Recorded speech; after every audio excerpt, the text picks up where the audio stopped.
Damai sejahtera Allah yang melampaui segala akal akan memelihara hati dan pikiranmu di dalam Kristus Yesus. Amin.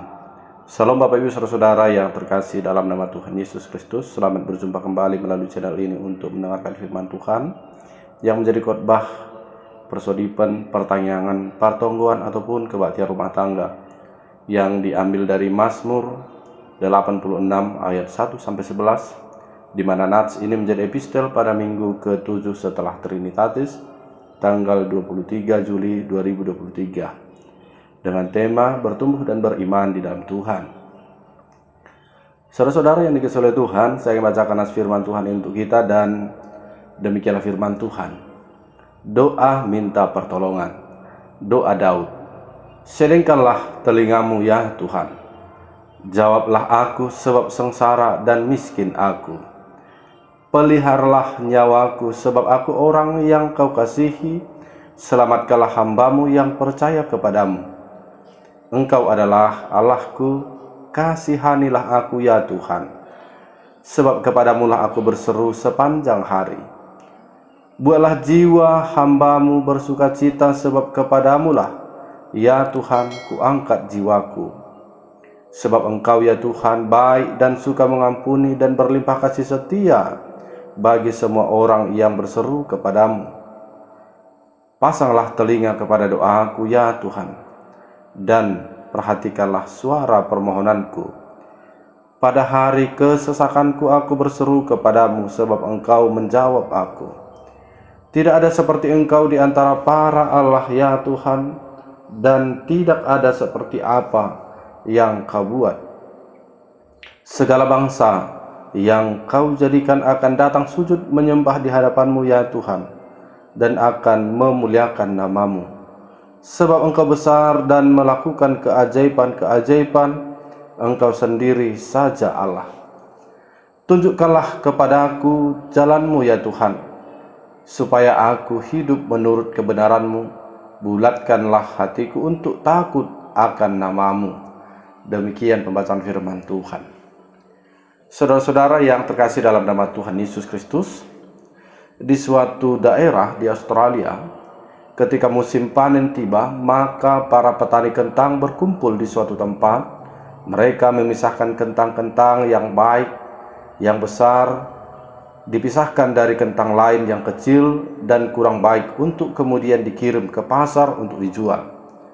Tapi ada satu petani yang berbeda dengan teman lainnya. Dia tidak memisahkan kentang itu, tetapi langsung saja dimasukkan ke dalam truk untuk dibawa ke pasar. Tapi dengan sengaja dia memilih untuk melewati jalan yang rusak atau yang berbatu-batu, tapi rupanya cara unik ini justru mampu memisahkan kentang yang baik dan besar dari yang kecil dan kurang bagus. Ketika truk melewati jalan rusak dan berbatu, maka kentang yang kecil dan kurang baik akan turun ke bawah, dan yang besar dan baik akan berada di atas.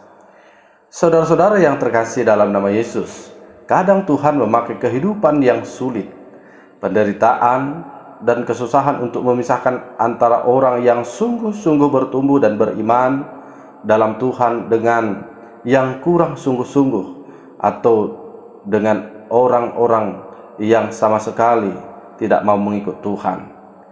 Jalan yang berbatu-batu yang kita hadapi bentuknya bisa bermacam-macam.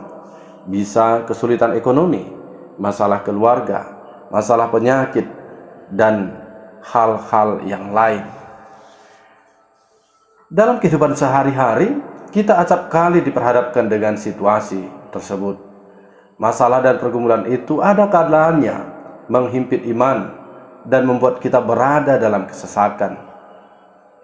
Dalam kondisi seperti ini, tidak sedikit orang yang putus asa. Tetapi orang yang percaya pasti mengandalkan Tuhan. Dia akan minta tolong kepada Tuhan dalam doanya untuk mengatasi masalahnya, seperti yang dilakukan oleh seorang pemazmur dalam nats firman Tuhan ini.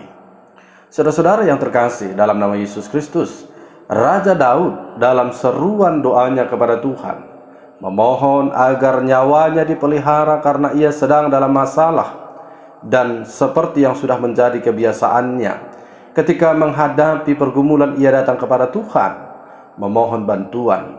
Satu hal yang unik dalam doanya adalah di balik setiap doanya dia menyampaikan alasan apa sebabnya Tuhan akan menjawab doanya. Tuhan adalah Allahnya dan ia adalah hambanya. Tuhan memiliki kasih dan Raja Daud membutuhkan belas kasihannya. Karena itu dalam kerendahan hatinya, Daud tetap memperkuat jiwa dan pengharapannya kepada Tuhan bahwa Allah akan menyertai dirinya dan masa depannya. Itulah sebabnya ia menaruh harap kepadanya. Hal itu tampak dari perkataan Daud, "Sedengkalah telinga, peliharalah nyawaku, pasanglah telinga kepada doaku." Doa dalam kesesakan ini dipanjatkan Daud dengan penuh keyakinan kepada Tuhan.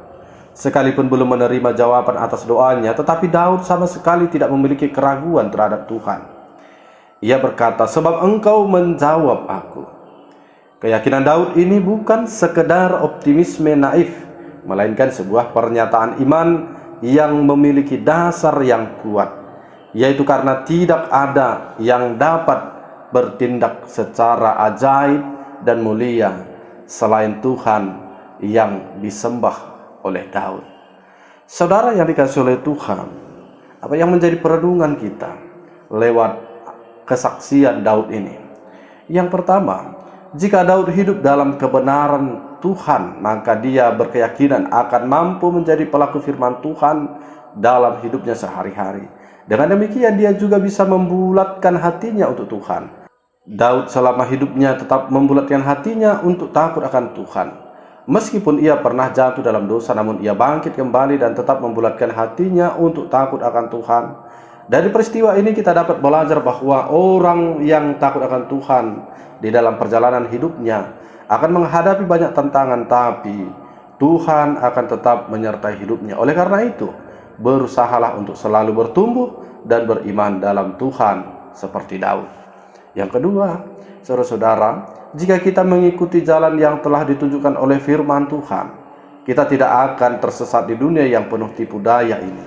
Kita butuh petunjuk arah agar kita tidak tersasar, dan firman Tuhan adalah GPS terbaik yang kita miliki. Firman Tuhan dapat menghindarkan kita dari jalan-jalan yang macet, mengingatkan kita kecepatan melampaui batas, dan membantu kita menemukan jalan tercepat dan teraman bagi jiwa kita. Karena itu, kita sangat membutuhkan tuntunan agar kita mengetahui dan mengenal kebenarannya.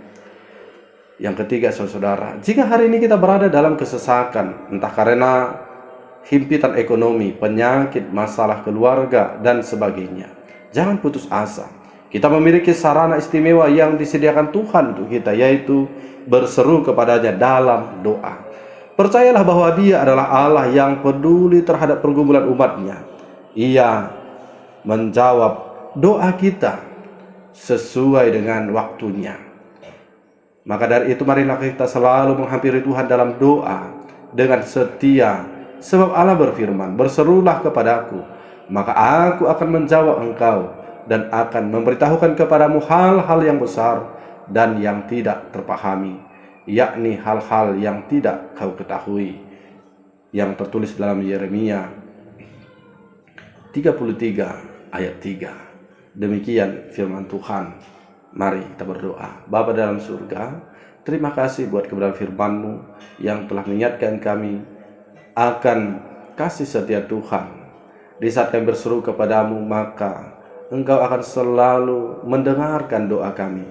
Bapa di surga, biarlah kami selalu beriman di dalam hidup kami hanya kepadamu saja, dan hanya Engkau lah pertolongan kami. Bapa yang baik, kami sadar juga Tuhan, kami masih berdosa di hadapan-Mu. Ampuni kami supaya kami tetap layak di hadapan Tuhan. Di dalam Yesus Kristus kami bersyukur kepadamu Bapa. Amin.